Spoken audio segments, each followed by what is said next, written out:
welcome back to my Astroimaging Journey channel. Today I want to do a Q&A. I have a nice little question from a subscriber, so I want to answer his. In addition, I want to get out there and do a setup video during the daylight hours.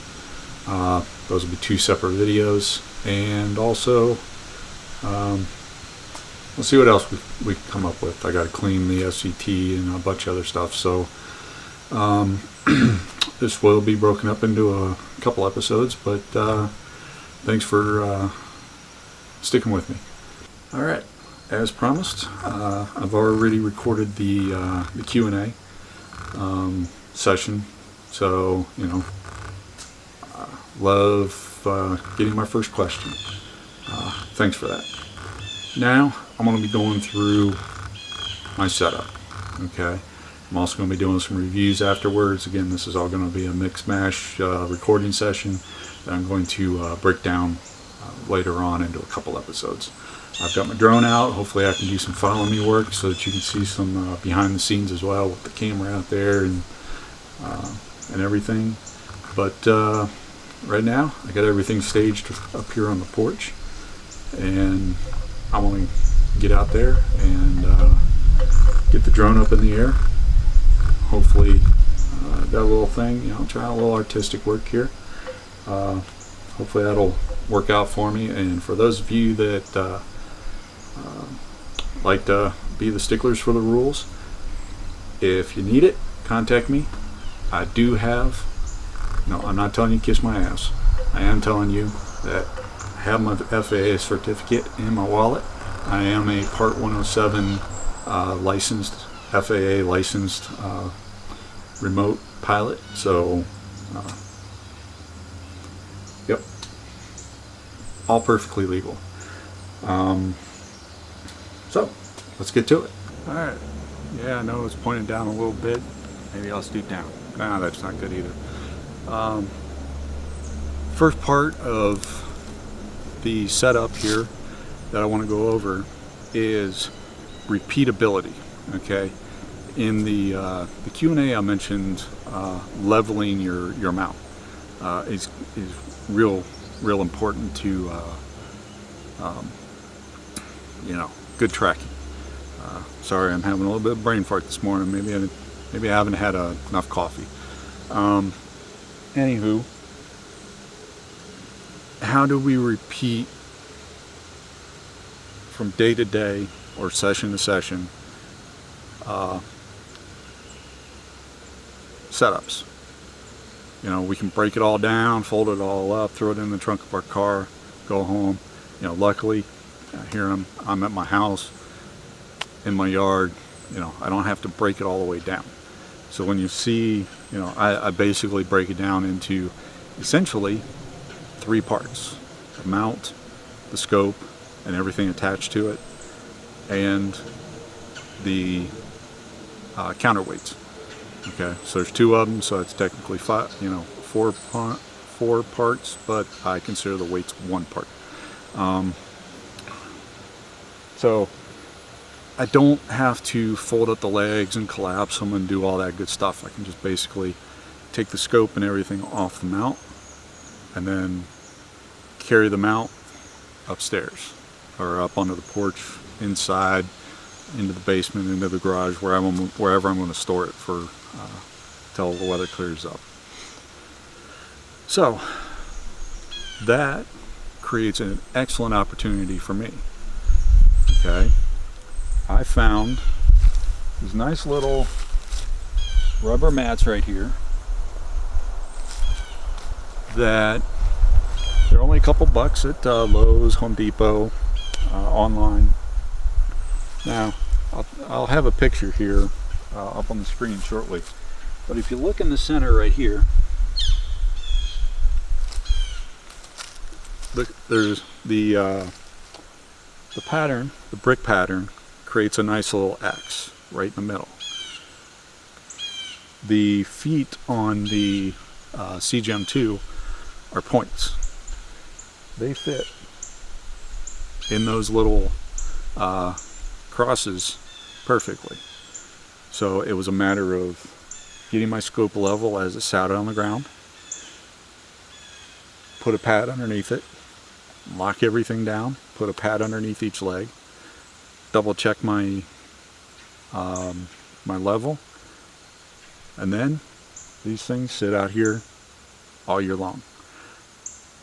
Eventually, I do want to put a concrete pad or something in here, you know, because these will settle and different things, so the level will adjust from time to time.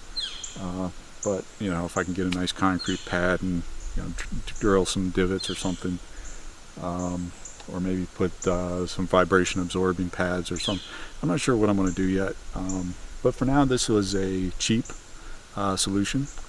Again, we all are operating on a budget, more than likely. So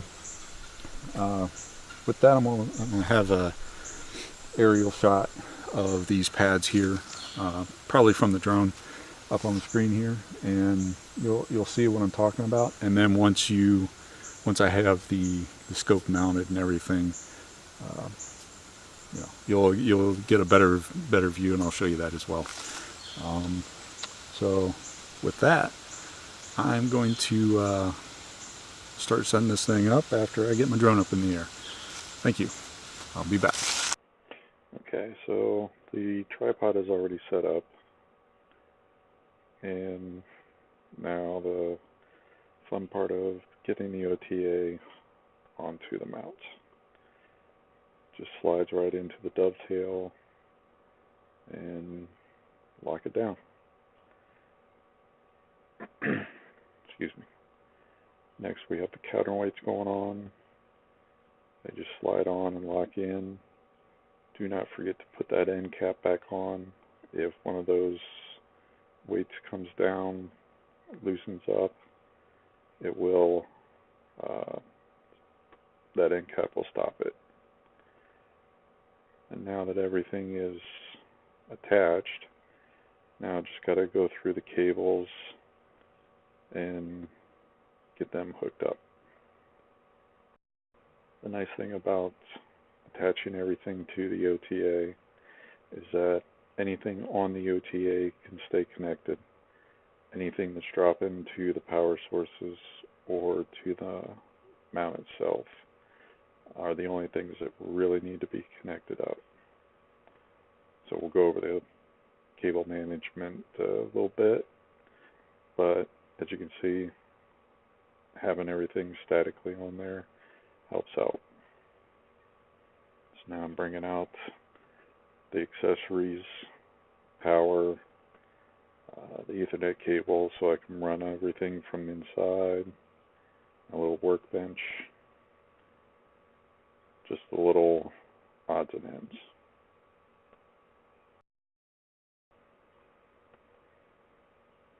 Alright, struggling a little bit with some of these cables.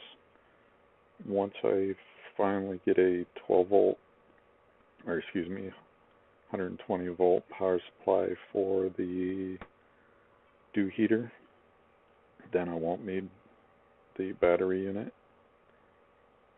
But for now, it's a menagerie of cables that hopefully I'll be able to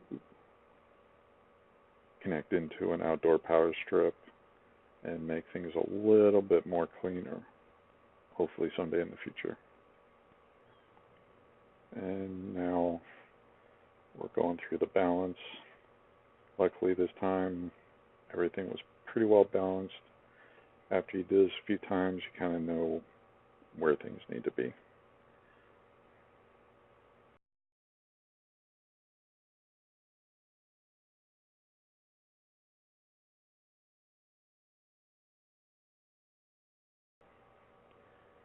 And here's a little bit of drone footage, just doing some morbid shots. Clearly didn't frame it very well. Apologies for that. Get a little insight to the video setup as far as having the camera on the tripod and everything.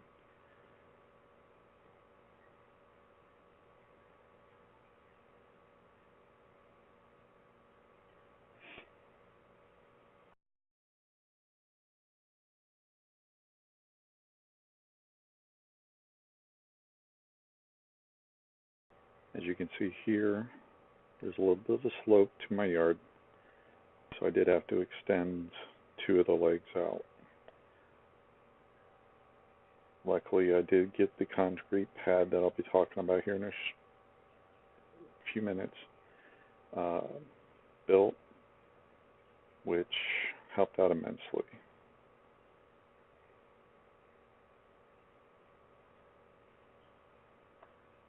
Just a little closer in of the telescope rig, focused on the mount.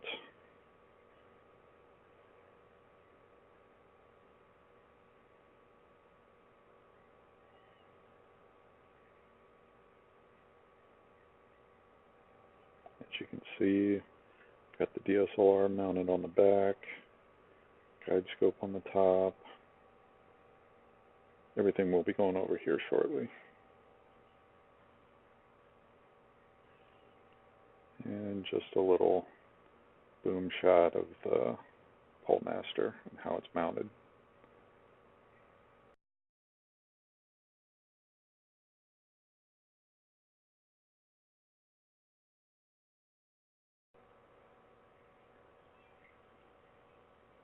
Now a little attempt at an artistic fadeaway into the sunlight.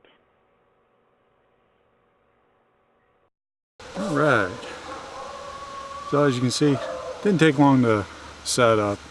Apologies for not having some of the drone footage. I apparently forgot to hit the record button when I was up there doing the follow me mode when I was bringing out the mount.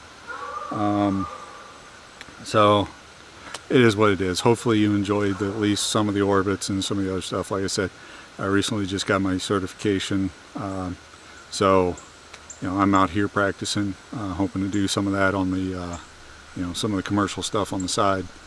So anything I can do to, you know, or any opportunity I can take rather to practice some of those things like orbits and pullaways and trucks and different things, I'm all over it. So anyways, let's get back to our scope here. So it's 100% set up right now, with the exception of the dew shield is not on and the dew heaters are not plugged in. Unfortunately, I don't have a 120 volt for the dew heater yet, so I use my battery pack with the 12 volt outlet. It's actually a jump starter, air pump, the whole 9 yards. So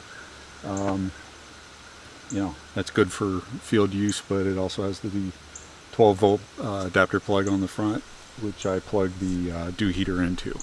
So that works very well for me. So basically, now we're going to go through and I'm going to review some of this stuff, and let's have at it. All right, so let me duck down a little bit here. Anyways, I'm going to be a little bit out of frame because, you know, I'm 6'1", so as I review this stuff, I'm going to point it out and give you my thoughts on the stuff here. So apologies for being cut off up top here, but short scope, tall person, it is what it is, right? So first thing let's go over is the CGM2 tripod. Pretty sturdy. The only problem I've had with it so far is the rear clutch on the leg there. You know, under normal operation it's not a problem, but I have noticed that once I tear it down and I take it inside, if for any reason I lean on it, which I'm not right now, but if I lean on it, that back leg, the other two will stay, but that back leg will collapse a little bit, which means I have to readjust, which you saw me doing. So other than that, that's the only thing that has been off for me. So yeah, the control knobs, your altitude and your azimuth, they're decent. I'll say that much. They are decent, but there's no fine-tune control, especially when you're going left and right. It can be kind of herky-jerky, for lack of a better term. Other than that, I really don't have too much of a problem with it. Rather enjoy it, actually. Secondly, the actual, mount itself, the RA and deck motors. So far so good. Haven't really had a problem with them. The only thing I've ever encountered where I thought it might have been a motor was froze or stripped, or gear stripped, or whatever the case may have been. It turned out, one of these cables was hung up underneath this thing and created a bind, and it couldn't turn. So other than that, the thing's been rock solid. As you can see, I've got a lot of equipment up on the top. I've got a 17 pound and a 22 pound on here. According to the manufacturer, Celestron, should be a 45 pound weight limit. Everything I've read, that is 45 pounds worth of gear, and then that translates to 45 pounds worth of counterweights. Unlike some manufacturers where they'll say 50 pounds worth of payload, and that means 25 pounds up here, 25 pounds down here. Everything I've read and gotten from Celestron, it's 45 up here, 45 down here, for a total of 90, but your payload is up here. If somebody from Celestron would correct me on that, that would be great. But so far, I'm running probably close to 30-35 pounds maybe. I don't think I'm pushing 40 with all the gear on it, and it's been pretty rock solid. Next, I know I've already done the review and use setup of the QHA Polemaster up here on the front. I know you can't see it too well in the video here. Sorry about the sun, it's mid-afternoon. So I'm not going to rehash it, but the thing's been invaluable. Love it. Obviously the counterweights direct from Celestron. Celestron counterweights ordered via Amazon. You saw me adjust them once you're doing your RA and your deck and your balancing, moving these in and out. I like to try to keep it as close to balanced as possible. I know a lot of people say it helps with tracking if you have more weight on the east side versus the west side. So clearly, if you're pointing this way and you're tracking, counterweight's going to be over here, so they say you want more weight over there. And then when you do your meridian flip, you'd have to come back, readjust your weights as you start tracking this way with your weights over here, pour more weight up on this end, and less weight down here. Way I'm working with Sequence Generator Pro and everything, sometimes I've got 3 or 4 targets a night simply because of the narrow field of view of my sky. I can't get a full night's imaging where I can do, okay, let me keep everything on the east side, because I don't have a lot of room before I hit the meridian. So I'd be constantly switching targets. So to that end, I just try to keep it as balanced as possible, and if I have to throw out a few subs because it got close to the meridian and has some tracking issues due to weight or whatever, so be it. I'll live with it. Already a spider getting into my gear. Gotta love it, don't you? Love this nature life. Anyways, so the next thing, we're going to work our way from bottom to top. You'll notice I have these they're simple 3M cable guides. Purchased them at Staples or Walmart or something, I can't remember, but I've had them forever for my home office. And as you can see, I put one there and a couple up here on the tube itself, and they make good cable guides. They do what they're designed to do.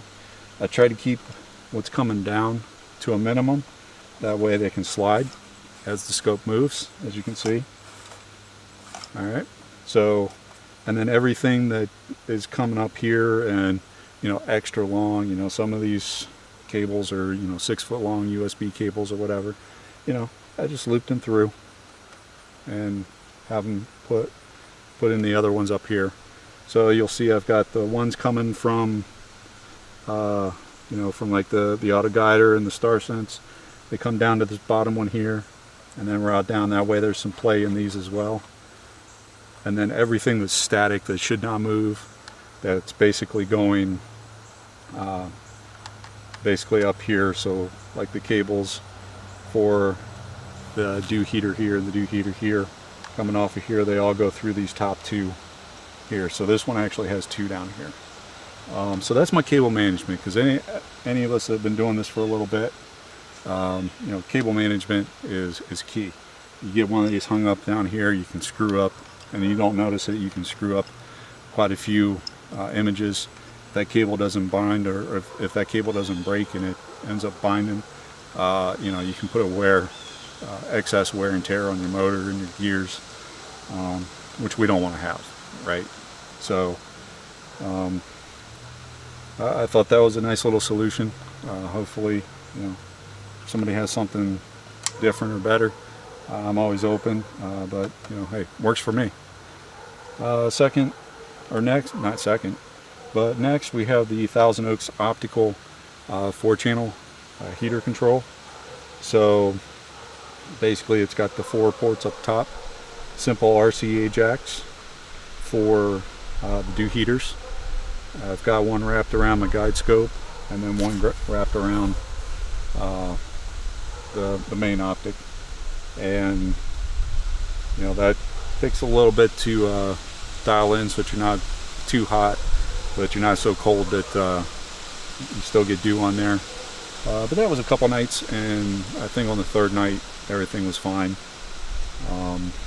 So that's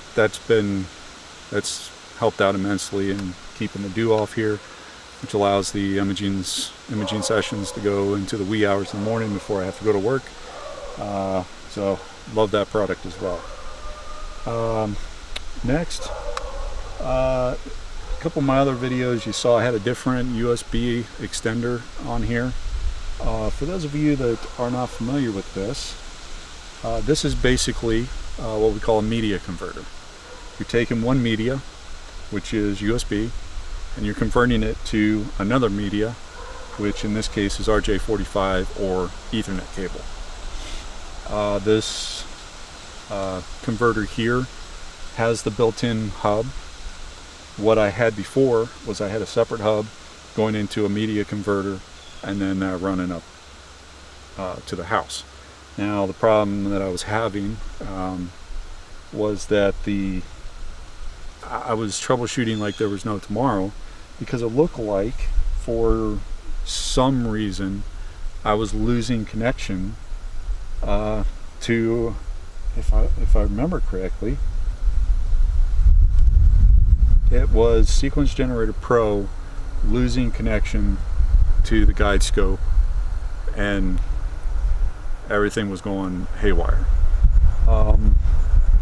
When, as it turns out, once I started, I swapped all the cables. I swapped this cable, the RJ11 cable. I swapped the USB cable. Swapped hubs. Swapped, basically everything I could think of aside from the camera. And once I got past that, and I was watching during an imaging session because I wanted to make a video of it, I turned around and I was watching the device manager, and I noticed that when I was losing connection to the camera, I was losing connection to that camera, and I was losing connection to the mount, and everything was dropping at once. Well, if I'm losing everything, where's my single point of failure? Well, that was the cable or the media converter. Media converter's got two ends. I swapped out the cable first. Always go back to your physical stuff first. The media converter is an electrical converter, so that's my second layer. So we go up to, I tried different hubs, thinking maybe the hub was bad as well. I really didn't want to get rid of the media converter because that was the only one I could find that serve my purposes, that would drive 150 foot cable, and turns out it was bad. It was resetting itself for whatever reason. As soon as I reset the USB cables on both ends, from the hub to the media converter here, and then from the media converter to the PC inside, it would work. Next night, rinse and repeat, basically. So went a little bit more expensive on this one. Really did want to, but this one has the 4-port USB hub built into it up here, and then the media converter here. Also, rather than being powered from the inside, which is what the other one had, the power was being supplied off of here from inside. It's got a separate power supply right out here. So that made it really nice. Now what this allows me to do is take this 150 foot Ethernet cable, basically, run that inside, have another media converter inside that connects directly up to the laptop, and now I can run with this setup, I can run my imaging sessions from inside, where it's nice and warm, or cool if you got the AC on, and not have to be out here, with the box and the shield and everything to keep the light out of everything. And I got the security cameras pointed out here, so I can keep an eye on the rig as well. So that's helped out immensely. And then from there, anything USB is connected up to it, and it's transparent. It is basically like the hub is directly connected to the laptop without the Ethernet cable. Next, we have the Orion guide scope, 60 millimeter, with the Orion Star Shoot auto guider. Axis is in the same plane as the tube. As I explained in the guiding episode, or the Q&A episode, some people will use an off-axis guider. It's an adapter that sits in front of the camera back here. So this camera would be sitting like this, facing down. Again, it's off-axis. The axis being this way, it's off because it's up this way. It's perpendicular. It takes a tiny little sample of the image up by the camera to try to find a guide star at 2800 millimeter focal length. That small little area may not contain any stars that are visible to the guide camera, and then we got to revert back to this. So I've opted to go this route. I'm not sure if I really should go to maybe an 80 or a 90 to help out with that guiding, but so far 2-minute subs, I haven't had any problems using a polar alignment with the QHY Pole Master. So love this setup. Works well for me. Again, 1 to 2 minute subs, haven't had any problems. I pushed a little bit further and I haven't had any problems, but I haven't done extended sessions on any of those targets yet. They were just test targets. Next, we have the Canon Digital Rebel T6i. I sent that to Spencer's Photography, I believe is the website, and had it astro modified. Basically had the IR cut filter removed, as well as the anti-aliasing filter, and then had them install a visible plus H alpha cut filter. I didn't want it wide open, and then had them reinstall the sensor cleaning apparatus afterwards. Otherwise they leave it disconnected.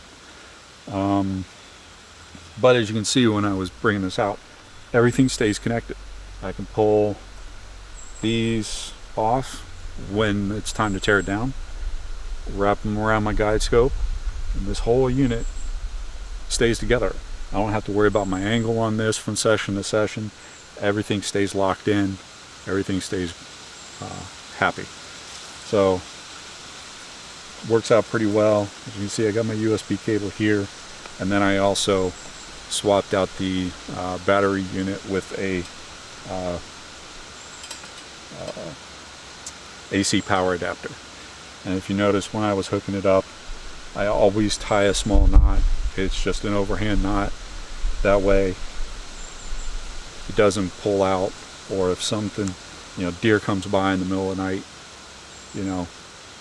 it's harder for this to get pulled apart, because if you pull it apart here, it's not going to have any problem. But when you pull it apart here, if this knot wasn't there, deer, raccoon, whoever, could come out here and ruin a night's worth of imaging, all because they disconnect power. So that was a nice little addition I made. And then lastly, at least out here, we have, or on the scope rather, we have the Celestron Star Sims. With this, it's a little bit of a pain in the butt to get it set up initially, but once you have that thing set up, love it. Okay, so like I mentioned, I do a polar alignment with the QHY PoleMaster, and once I've got that aligned, depending on my target, if I'm going to go for 3+ minute subs, I'm probably going to try to do a drift alignment near the meridian, or excuse me, by the equator, and dial it in to help out PhD. But for 1 and 2 minute subs, this thing is, for the most part, good to go. Basically, it does an alignment of the mount, usually 3 or 4 stars.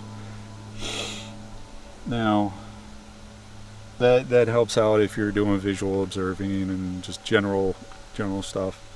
But what I just like to add it to my routine. It's not necessarily needed, simply because once we have the polar alignment, everything's in home. I should be able to just go in here, select a group, and then Sequence Generator Pro will do the plate solving and move it where it needs to go. But I like to do it for my own safety, or my own sense of OCD-ness, I guess you could say. Basically verify my polar alignment with the PoleMaster here, and then turn around and basically set up the, I do say basically a lot, don't I? Anyways, I turn around, use the auto align on the hand controller, and it will sit there and it will slew across the sky, pick 4 stars at random, and attempt to plate solve. It'll look at the angle and the camera angle and everything, and once it has everything good to go, it'll know where we are as far as lat long, altitude hopefully, and all that good stuff. So it'll know that if I plug in, hey, if I go back to home and I want to go to M51, a couple minutes later, it's on target. It's not 100% slam bam dead center, but it's good enough to get in the ballpark. I mentioned it. The only critique I have for it is that, excuse me, it's holding the wrong scope, is that it's a pain in the butt to align. So basically, when I mean align, is the axis for this guy and the axis for this guy need to be in alignment, and for that you have to let it do a plate solve, or do an auto alignment, slew to a target, say Arcturus for example, nice bright star, look in your, I like to use the Backyard EOS software, and then try to center it. And then, go in here and not center it with the hand controller manually prior to going in and saying, let's recalibrate. It's going to go through and say, do a course adjustment. You get it close, hit OK. Do another fine adjustment, get that thing centered. Excuse me. Turn around, and it should be centered. Once you're done with that point, you say, yes, we're OK. And then it's going to take an image of the sky, and it's going to say, okay, well, according to the plate sorrel, Arcturus is over here, so this is where I need to be. It's going to do another 4-star auto alignment, and you can double check again and slew back. Once it gets done, go to home, slew back to Arcturus. At least that was my process.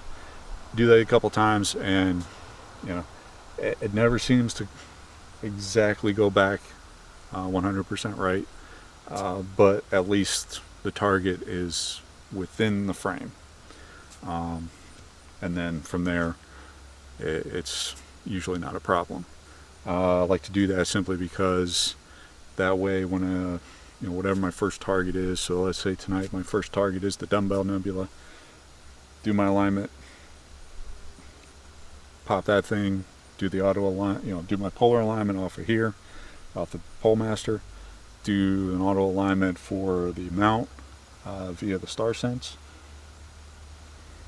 go back to home here, connect up, home being my marks lined up, go inside, get Sequence Generator Pro fired up, connected to everything, hit that set park to make sure it's got the correct information from the mount, and then I will come back out here with the hand controller and say, Dumbbell Nebula or M51 or M101 or whatever I decide to search on that day. Apologies, got a construction truck moving up there. And then that gets me in the ballpark, right? And then it's going to automatically be tracking on that until I'm ready to start imaging. And then I'll go back inside and I'll wait. A lot of that can happen, half hour to an hour after sunset. Usually Polaris is visible enough and the surrounding stars to get that going, and then I just wait. And once I feel it's dark enough, I will do a manual connect with PhD, a manual auto guide setup that includes selecting not only the guide star manually, but ensuring that the calibration is done, as well as when the calibration is done, that the backlash is measured. And once that's all done, because that's my first target, I will watch it for a minute or two, make sure my guiding is where I feel it should be, and then I would go on to Sequence Generator Pro and start my sequence. Now, the thing on that seems a little redundant. I have it selected or configured that recalibrate guiding on each target. Well, I just calibrated before I got there. You don't want to stop. You don't want to go through the hassle of having to stop Sequence Generator Pro and restarting and all that good stuff. So if I do a manual and I know my guiding is good, then I don't have to worry about starting, stopping Sequence Generator Pro and figuring out everything. I can figure out everything in PhD, get it all going, so that I know once I start SGP, it should be able to do a quick calibration and start imaging pretty quickly. Best part about that is because I've already gone through and I've done the backlash measurement and everything else. It doesn't have to go through all those extra steps. So, but basically, that is it as far as the rig is concerned. And who knows where it'll be after this. I do want to take a couple minutes here. This will go, and I really appreciate everybody that's commented, everybody that's subscribed. You guys have been great. This is not a goodbye. I know it kind of sounds like it is now that I hear myself talk. I just want to say thank you. I also want to say I apologize that the last month or so the videos just haven't been coming. It's simply because life, work, had an accident last week, some family stuff come up, doctor's appointments, you name it. We've ran the gamut over the past month or so. Really haven't been able to do too much imaging. I do have about 5 episodes in the can, so to speak. They're all sitting there sorted. I just got to put them together and get them uploaded, so by the time you watch this, those have already been up there. But I just wanted to say at this time, I apologize for not getting them up sooner. I really wanted to, but unfortunately, other stuff came up, and I got to own it. That if you guys felt like I let you down at all, I sincerely, my apologies. Hopefully I'll get better in the future. Keep posting those questions like Mr. Raddatster, I can never pronounce these names. Mr. Rad, as I like to call him. Or her, could be a Mrs., who knows. Anyways, I appreciate your question. Thank you. And, anybody has any more questions? And if you want anything else explained or gone over more in depth, post a comment and I'll see what I can do about getting that up for you. And with that, I wish you clear skies and happy, healthy life. Good night. Okay, since I recorded this, I know I said goodbye already, but what we have here is a external camera mount that attaches to the OTA from Celestron. This allows for a secondary camera setup to be attached to the top of the OTA.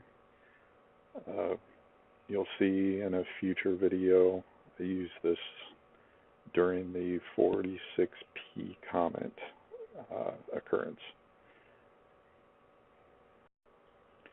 And here we have my T7i with the Sigma 150 to 600 millimeter lens attached. This is what I used for the 46P comet imaging. Rig held up pretty well. Having that little mount on the top should allow me to do some wider shots. Hopefully I can get a small refractor, but for now, this setup is working pretty well. The other thing I'm hoping to use it for is in a few years we've got another instance of the solar eclipse. Should be going over my parents' house in Ohio, center of totality. So hopefully I can use this rig and the attachment and everything to get some decent shots of the eclipses when it's coming up. And here's a shot of the concrete pad. It's got a nice little stamped compass on it. These guys were rock stars. They got this thing as level as they could. I don't need to adjust the legs at all to get this thing level. I neglected to get a shot of the bubble level, but it is as level as they could get it. They did an awesome job. So with that, I'm going to wish you clear skies again. Have a good rest of your day. See you on the next video. Thanks.